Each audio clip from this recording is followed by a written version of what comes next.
It's time for Sustainable Living with Glenn Boblitz, the show that helps you be prepared to care for your family regardless of the circumstances that may come your way. Now, here's your host for today, Mark Lamb. Doc Rock, Smith Mountain Lake, your feel-good station. We're in our studios right now. That's why I identify that way. And we've got Glenn Boblitz with us. Janet just mentioned that he is with Sustainable Living Made Easy.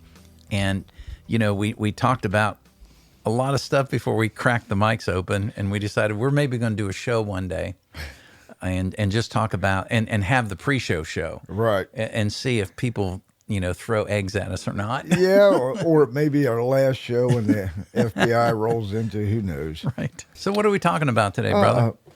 Back to your garden. I mean, everybody Okay. got a little bit of a spring bug when we had a couple warm days Yeah. and then cleaning it up and tilling it up. And I've already heard people planting things, which is good. And, Yeah. we're going to talk about amending your soil. Amending the soil. Yeah, so Okay. you start out by, you know, what is an amendment other than the constitutional? Right. Same thing. It's changing it for the better. Okay. That's what the amendments were supposed to do then. That's what we're going to do now. Okay. Anything that improves your soil to make your plants grow better. Okay. That's about as simple as you get. So there's a lot of ways to amend the soil. The reasons for amending the soil, because something's not exactly Not right, right. or Yeah. or your plants need to do better because they weren't quite right last year, whatever the reason. But you need to know why you're amending it. Is your pH too low? You're low on nitrogen?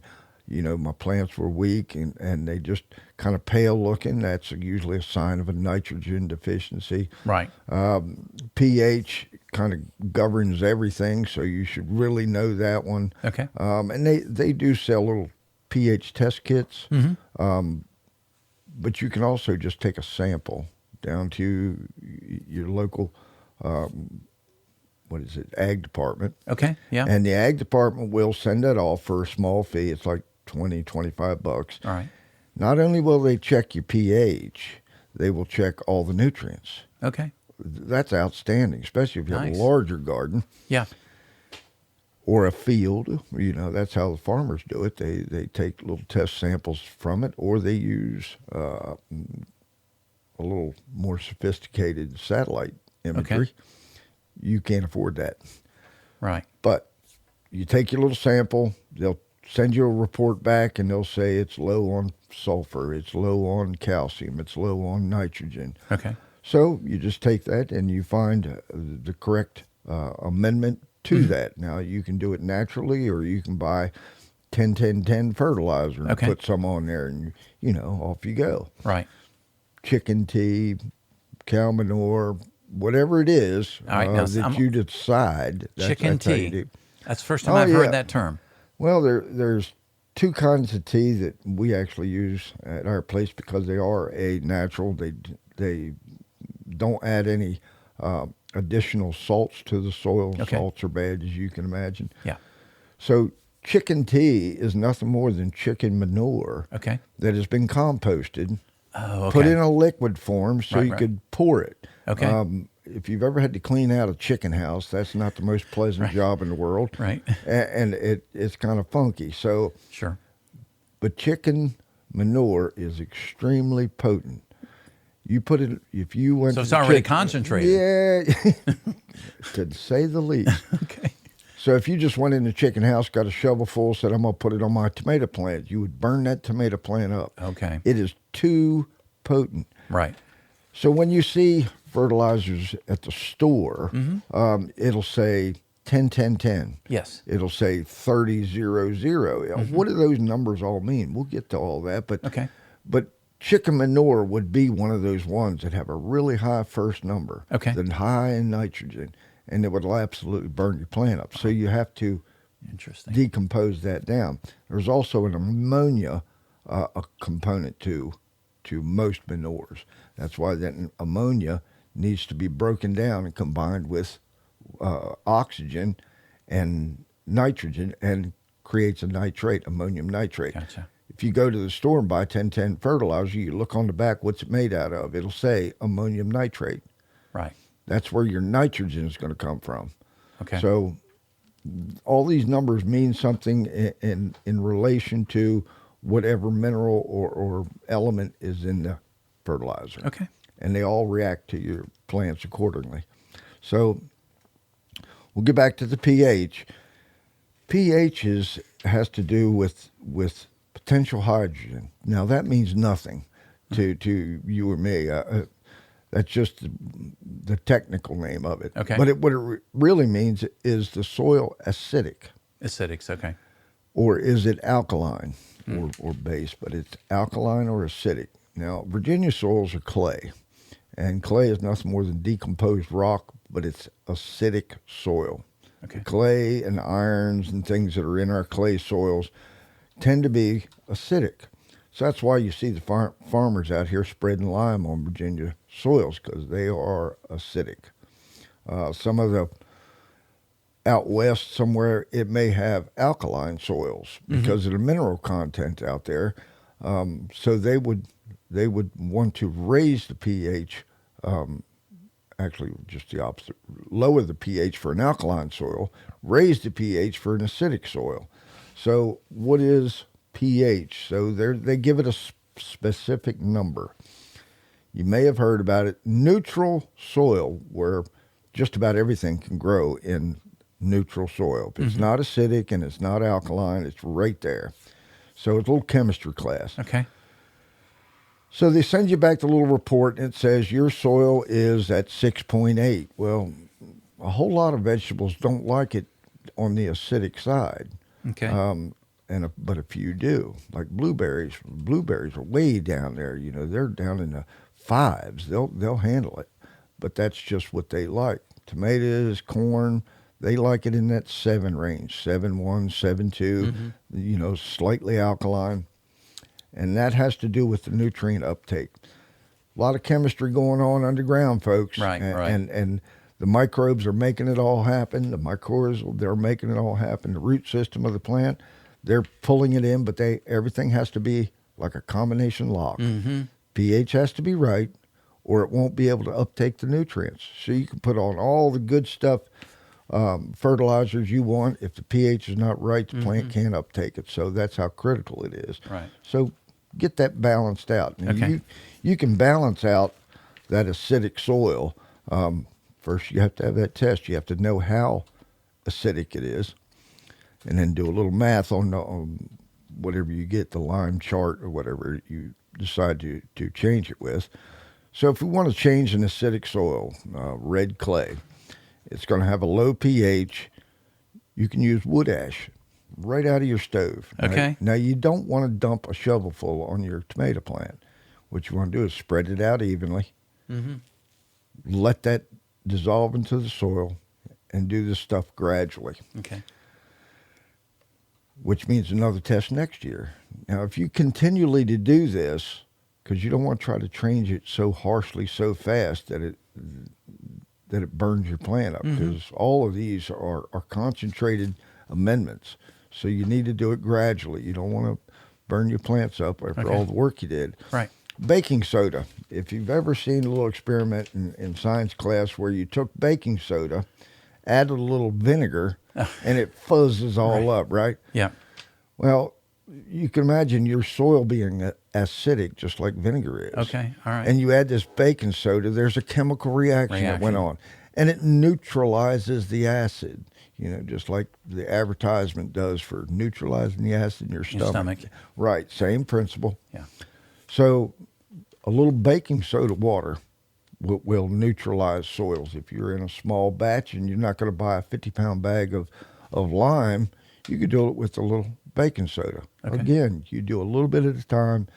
Watch how the plants react. Add a little more. You'll get the hang of this. Okay. You can take a test strip that you can buy at one of the garden centers, and it'll tell you what your pH is. It's a little a little science experiment. A couple little vials. You add this, a couple little drops of this stuff, just like the instructions say, and it'll say, add this much lime. Now, it's not going to say add this much baking soda, but it'll say add this much lime. Go to your local garden center, get the lime pellets on it, and so many pounds per 100 square feet. That's what you add. Okay. And and just be patient. It will dissolve. All these limes that we get now are pelletized. Lime used to be white, and they would spread it onto the field, and it would be a big cloud of white, but it would drift away because it was natural pelletized, natural pulverized lime. Yeah. So they figured out to get it to stay in the soil, to do it in a pellet form, and it's much easier to amend into the soil. So that's a little history of the lime. Again, the baking soda is very gentle. If you got just house plants, one tablespoon in a gallon jug, and you could do all your house plants, and you will see the reaction of it.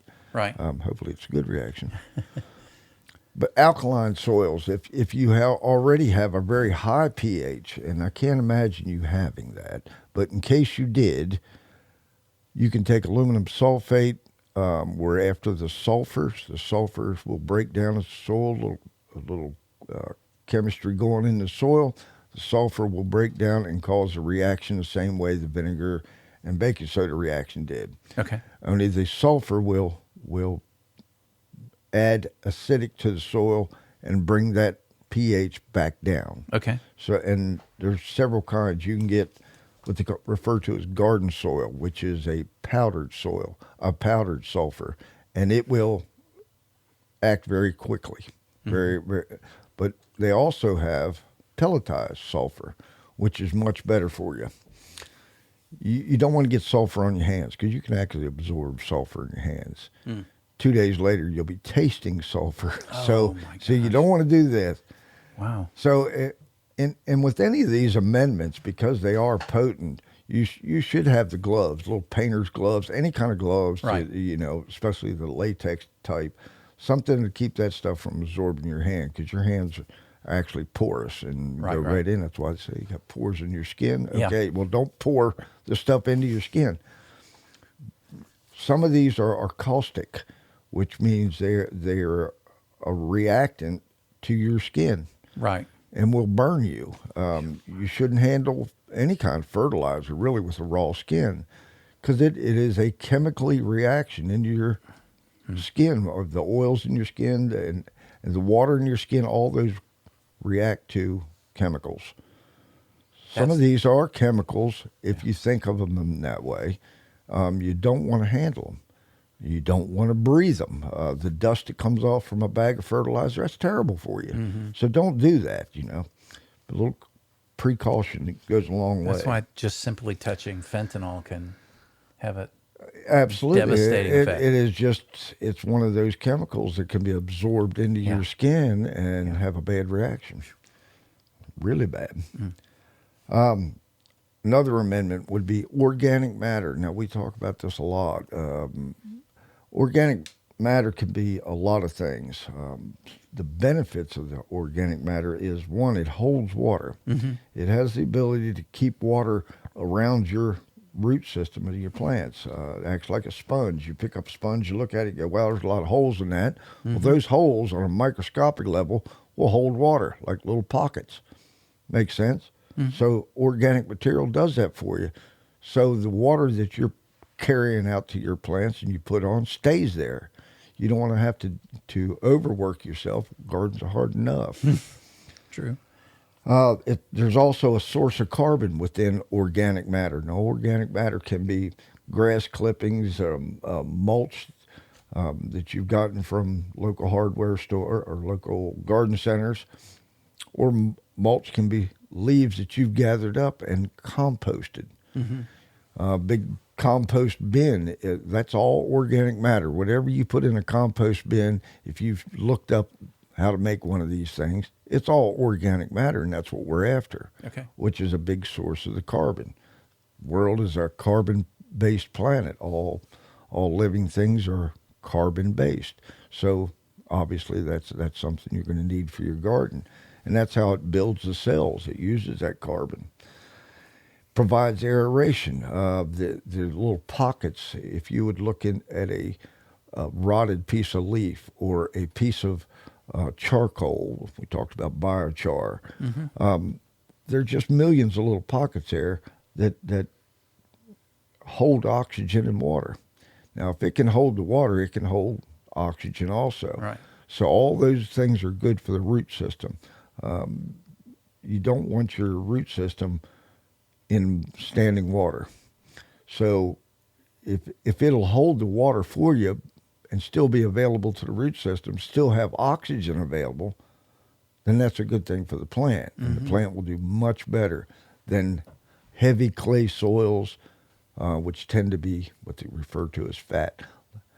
They don't hold a lot of oxygen. Okay. So you can see that the organic matter would lighten that heavy soils and make it better for the plants to grow. Worm castings. Worm castings are nothing more than organic material that is passed through the gut of a worm. Wow. Now, Okay. you knew which end to come out of, but that's beside the point. But the castings are actually broken down minerals and carbon that it has gained from the compost. So it is in a very microscopic form of compost, Okay.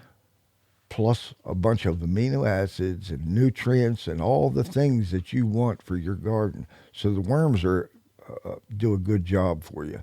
Second thing the worm's going to do is drill holes into the ground about 3 feet for drainage. Wow. That's our drainage engineers. Don't kill them. Yeah. And that's probably the biggest reason I don't use chemical fertilizers, which are petroleum-based or salt-based. Right. Because worms don't like them. Okay. Worms don't like that stuff. So you won't have many. They'll come in Yeah. through your area and go, I Yep, don't nope. like it here. I'm out of here. Make a U-turn. Yep, out of there. So we talked about the biochar. Biochar is just charcoal in a very minute, ground up, even microscopic, but it's little pockets of wood and organic material. If you were looking at it under a microscope, it'd be like little tubes.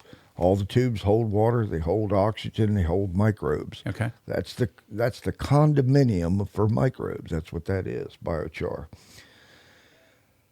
What else we have? Oh, the leaves. We talked about leaves. A lot of people are using leaves more and more, but the leaves should be put on in the fall, so they start to break down to give the chance for the microbes to get a hold of it. Okay.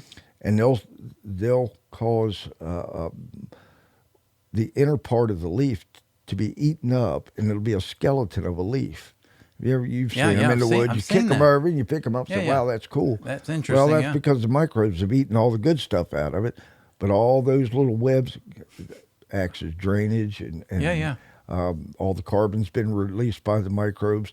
So if you put that decomposed leaves on your garden, it keeps the weeds down. Yeah. Holds the moisture and does all the good things that we want it to do. Then we'll get into the minerals.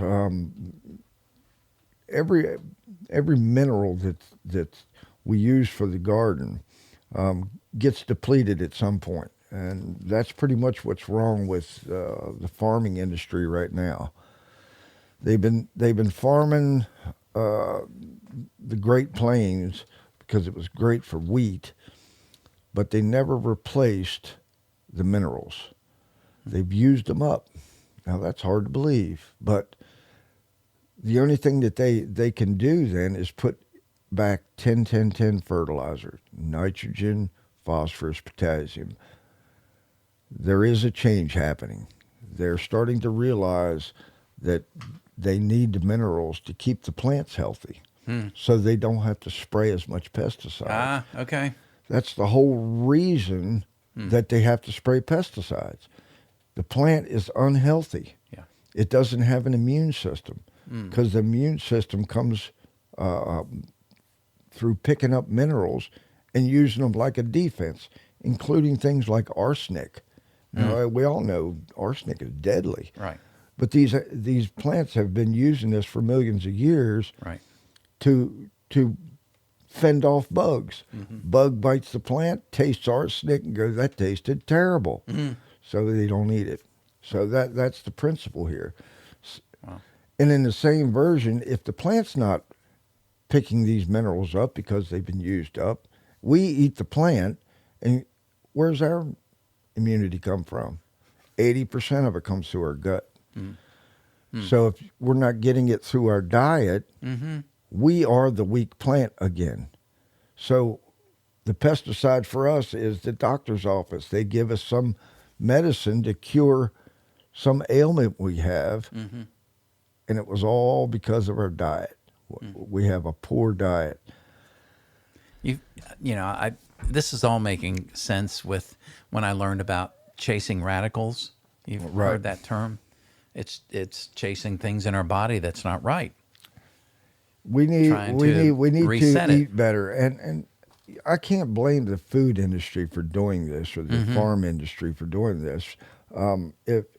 If you bring a fruit, vegetable from my garden that is totally ripe and eat it, you go, wow, that tastes so good. Right. Well, that taste is nothing more than the minerals being combined with a complex sugar to give you that intense flavor. Right. Well, for the food industry, sugars are bad because they allow things to decompose. Okay. All the bacterias, they only live on sugars. So the more sugar that's present, the faster things can rot, to decompose. They don't want that. They want to be able to store it for long term. Okay. Well, if it's got a lot of sugars in it, that's a lot of available food for bacteria to eat, and the stuff will go bad. So they pick it half green, so there's hardly any sugars in it, and they colorize it using light. We all know about this stuff, but knowing about it is how does that affect me? Well, it affects your immune system. You go, oh, how could that be? Because you're not getting the minerals you need. We are a biochemical machine. And if all the parts are not going in properly, we don't have the correct oil to keep things moving, there it is, folks. It's in your diet. Right. Now we're starting to see all these wild things that are coming in, and we're going, is it the pesticide? Is it lack of nutrients? What is it? I mean, we spend so much money on big pharma. Oh gosh. To fight off things that could be fixed through diet. Right. Yep. And they do these for profit, and I understand that part. Yeah. But what about us? How do we benefit from this very poor quality food? We're not. Right. It's not a win-win deal, folks. Right. Well, and I think that's what RFK Jr. has been talking about. And He boy, he is hot on that. Now, I will give him credit for that. When I first heard him come out, I'm thinking, oh gosh, Kennedy, this is going to be bad. Right. But no, he has some skin in the game here. He's done some research. Yes, he has. So I support what he's doing. You should support what you're doing. You should support with your money. Your local farmer or your neighbor, the guy down the street that's growing tomatoes, you'd be far better off buying from him. Yeah, and it's not going to look perfect. Yeah, it may have a dimple on one side. Who cares as long as that thing tastes so good. Exactly. Peaches that have not been sprayed with a ton of chemicals, and they do spray a lot of stuff on all of our food. Yeah. Potato fields, they're not even allowed to go into the potato field for 3 days after they treat it. I remember you saying something about that. Yeah.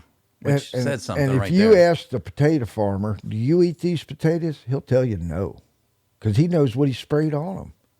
Yeah, that's. But yet, as soon as they're bagged up and sent to your local store, they're bought up by the millions of pounds. Right. That's not smart, folks, because you're taking a micro dose of something. Yeah. A lot of somethings over and over and over, and it's going to build up. And I think that has a lot to do with our health situation in America. I mean, we spend a lot of money. In fact, we spend the most on health care and have the worst health. Yeah. Something's wrong, folks. Right. I'm thinking. But Glenn, give credit where credit's due. The big pharma's there to help fix it all up. Don't you get me started.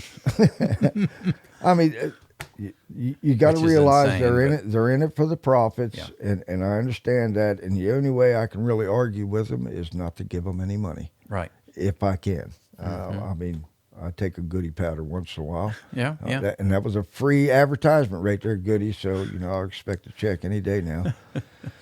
So back to the minerals. Yeah, yeah. You need these minerals for your body, and a good source of them that is actually natural is the stuff called azomite, A to Z, azomite, and it is a mineral, a mined mineral from ancient seas. So there's all the minerals you need. Maybe not every single one, but it's a darn good start.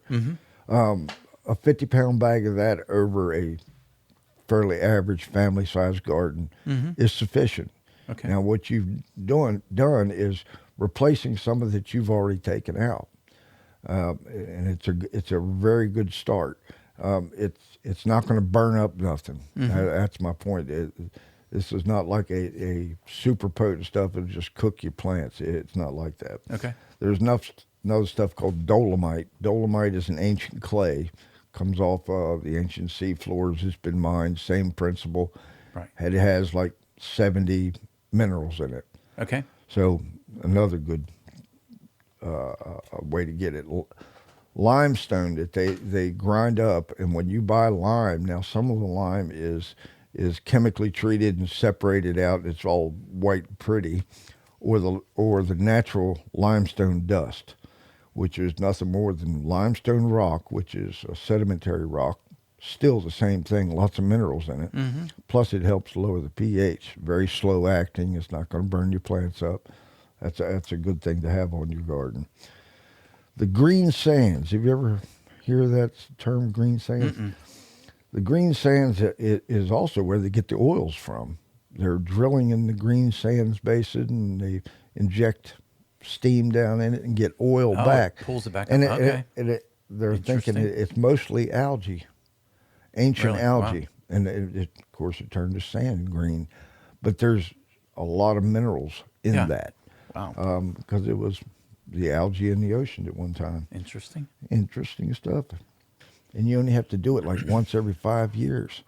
Really? Wow. Because that ratio, that golden ratio that's in that ancient seawater is to correct what the plants need, because they've lived with it for millions of years. So they use the same minerals for their life. That's how fish, keep themselves healthy. Okay. All right. They eat down the food chain, and all that food chain is eating off that same seawater. It's in their blood, it's in their body, it's in their flesh. It's all the same. Okay. But we don't have that. We only can get it from the plants and fish and whatever's eating a plant, beef.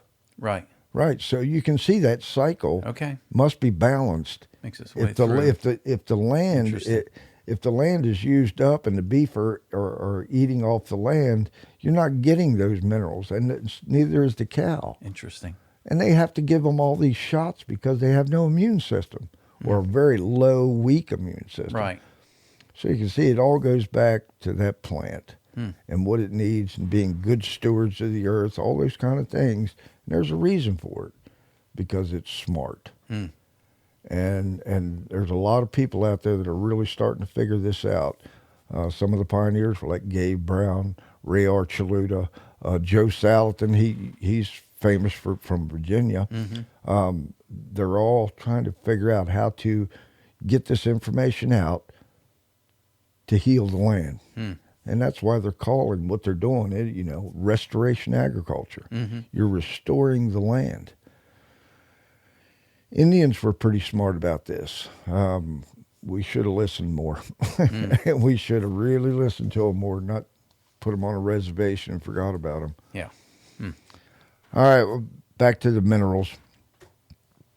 And I hope I did a good enough job explaining NPK and 10-10-10 fertilizer. Those numbers that you see, you may know or you may not know what they mean. The first one is nitrogen. 10-10-10. The first number is going to be the nitrogen content. Okay. Some of them will say 10, 20, 10. So that means the middle number has a higher concentration of what? Phosphorus. NPK, nitrogen, phosphorus, potassium. K stands for potassium. Don't ask me why it's not a Interesting. P.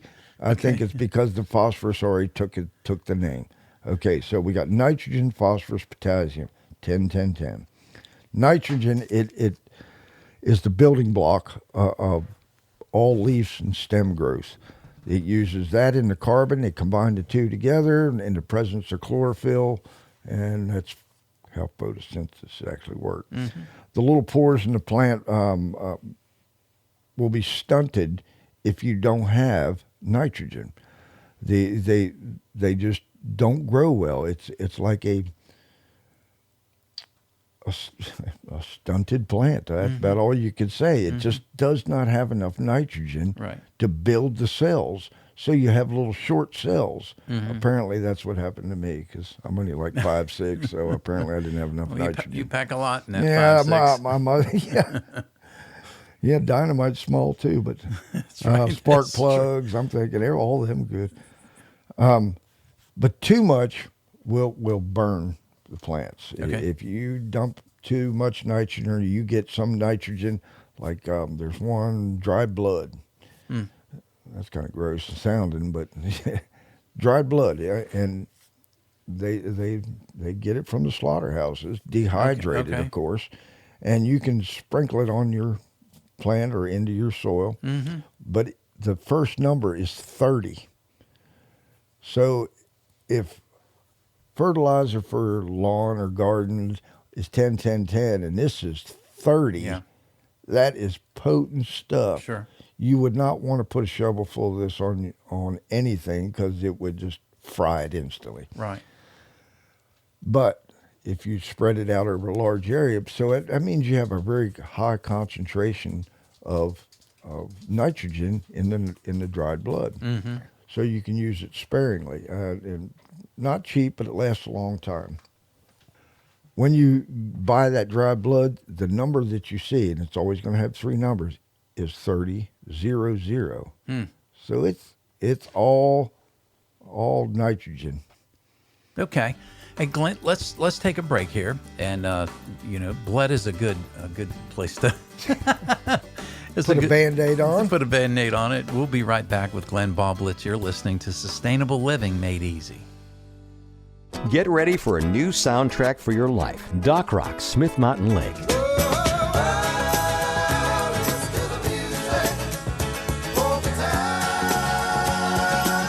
It's music that'll take away your troubles for a while. That's what I'm talking about! Wake up with Janet and Mark on the Morning Jam. They'll keep you informed and encouraged, and we all need more of that.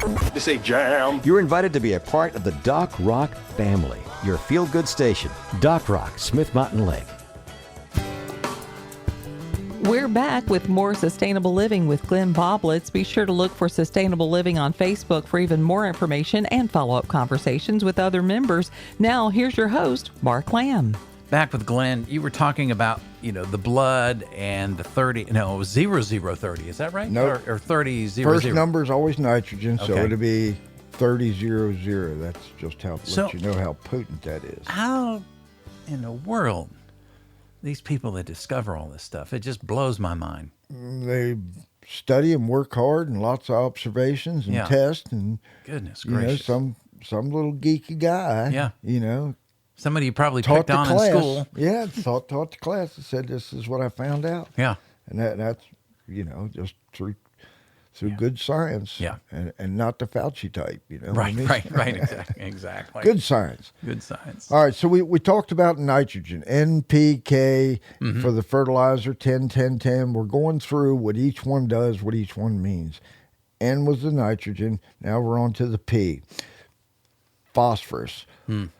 All right, phosphorus is essential for photosynthesis. Photosynthesis, let me try that one more time. All right. Photosynthesis takes sunlight in the presence of sugar and in the presence of carbon and makes sugar, and that's what feeds the trees and uses it for its energy, and it builds builds all the cells. So it has to have the phosphorus in order for that process to even occur. So if your plant is not nice and green, it's more than likely one of these elements is not in there, NPK. So the nitrogen has to be present, the phosphorus has to be present for the photosynthesis to occur. The nitrogen has to be in there so it can build the cells after photosynthesis is taking place. Okay. So you can see that everything's kind of related here. It aids in the development, this is phosphorus, aids in the development of flowers, fruits, and roots. So if your plant is not putting out a bunch of flowers, you're not going to get vegetables.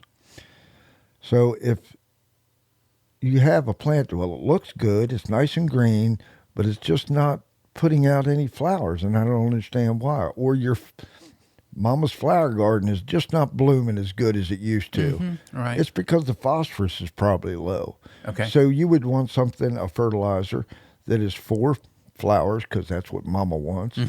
So you would look at one, and the ones they bag up now just for flowering will say 10, 15, 10. So they bumped the concentration of phosphorus up just a little. Gotcha. All the rest are to keep the plant healthy. So you can see how these numbers are starting to mean something to the plants that you're trying to grow. So a good phosphorus amount will allow you to make sure you're getting flowers, make sure the fruit is set if you're doing apples. Right. They have a phosphorus-based fertilizer just for fruit trees, orchards, and things. And it's usually that middle number will be a little higher than the rest. Now, the guy running the orchard, he knows that. So he starts looking in his little catalog, and he looks for the fertilizer that has a little higher phosphorus content. So it has good fruit set, and he gets an abundant crop of apples. Okay. Same way with the root systems or the flowers, all kind of related to this phosphorus. Then the third one, NPK. Now we're on to the K, and that is the potassium. That regulates the water uptake and also aids in photosynthesis and mineral movement. So if the root systems find the minerals it needs a carrier. Potassium is the carrier. It's like a little shopping cart. Roots bring it in, puts it in the shopping cart, but you need to get all those little items in the shopping cart up to the plant at the top so it can push it out the stems and get to the fruit or the flower or the whatever kind of vegetable you have. Right. So you can see all of them have to work together, all working on this little machine to make it work. It is critical for the root system. Each part of that plant has a different need because it creates a different function. Okay. So potassium is really good for good root systems. So if you have a root crop such as red beets, turnips, potatoes, they should have good potassium content. So the fertilizer for, say, potatoes, because it's a big root crop, the numbers may be 10, 10, 15 for the potassium. So we see the higher concentration in the last number, which is potassium, NPK. Okay, then we get into some lesser known elements like magnesium, calcium, and sulfur. And we talked about that. Now, not only do the calcium and sulfur change pH around, they also have a definite function. One of them is cell division, which has to do with growth. So nitrogen has to be there to create the cell, and if you want to divide the cell, the magnesium has to be there. Wow, this is really getting into chemistry class here. They're the only ones, the magnesium, calcium, and sulfur, they're responsible for creating certain proteins and sugars. So that's where your taste is coming from. That's what's going to build build the flower itself. Okay. The little flower has different parts and things, and it takes a certain protein to make that happen, very much like our body is. So if these are present in the plant, and we've given them all the things that they need, this magnesium, calcium, and sulfur, and we eat the plant, now our body can repair itself because we have the same minerals that it takes to do that. Now, we don't photosynthesize. We chemically break things down, but it's the same principle. So you can see that having a healthy plant and healthy vegetables that you're eating from these plants is the key to your health. Right. Imagine that. Did I say anything about profit? No. But it is profitable for you to eat healthy. And I think somewhere in the Bible it says that. All right, we have enzymes and things that have to be activated by chemicals. Some of these enzymes break down sugars into other parts for the plant to use them in different areas. So all these things are just critical to support the main function of the plant. Here's one. It allows the chlorophyll to convert chlorophyll into sugar, which is the photosynthesis process itself. So without these, even though that you have all the other minerals, without this one, it won't happen at all. Wow. Pretty complex system here, folks. Yeah. Pretty complex. Wow. And it's no wonder that we have a hard time understanding why America's sick, because we don't understand the basics of plants and what a healthy plant should look like and how it should produce a healthy fruit so it can make us healthy. Yeah. But they're figuring it out. All right, that was kind of lengthy, I understand, but it's critical to know. So I got two more we're going to go through, and we'll go through them quickly. The calcium. Calcium is some tough stuff, and it's what makes the cellular structure strong. That's why a plant can stand up that's 10 feet high like corn. If it wasn't for the calcium in it, it couldn't do it. It'd fall over. It's a carrier of nutrients for immunes. It carries the micronutrients. It's the special delivery. It's the FedEx guy. Okay. Sulfur. Sulfur is critical for metabolizing sugars. That's how the plant gives itself its energy to either pump water, and that's amazing. That's a whole nother series. But it pumps water up a tree. I mean, if you have a tree that's 100 feet high, it would take a 3-horsepower pump to pump water that high, but yet the plant does it. And if it wasn't for the sulfur, they couldn't do it. Creator of proteins and oils. Without the sulfur, you can't get the oils you need in like a nut. The walnuts and things like that, they have oils in them, essential oils for our body. Right. So without a good sulfur base to create the proteins and the oils, you wouldn't have that. So that's how important sulfur is. It's and it just dawned on me, essential oils. That's where I guess that sort of comes from. You're darn right. I never really thought about that. And that's been around for several thousand years. That's not new. Right. It's just rediscovered. And now it's profitable, and it'll probably go all to crap. I gotcha. Sulfur is also the reason you can get a complex sugar. I told you all taste comes from a complex sugar. So if you don't have enough sulfur in your soil, you won't get those complex sugars to give you that great taste, to give you those nutrients, and we just come full circle. Right. So that's where we're at, folks. We're trying to get you healthy, and if you want to be healthy, you're going to have to make healthy plants because you're not going to get it from the store. Right. It'll be local farmers. Okay. All right. So head on down to the farmers market, which many of them will be rebooting. Yep, they're firing up right now. All right, Glenn. Well, as usual, thank you, sir. Thank you so much. Join us again next week for Sustainable Living with Glenn Boblitz, helping you be prepared and not scared. This podcast drops every Friday anywhere you get your podcast.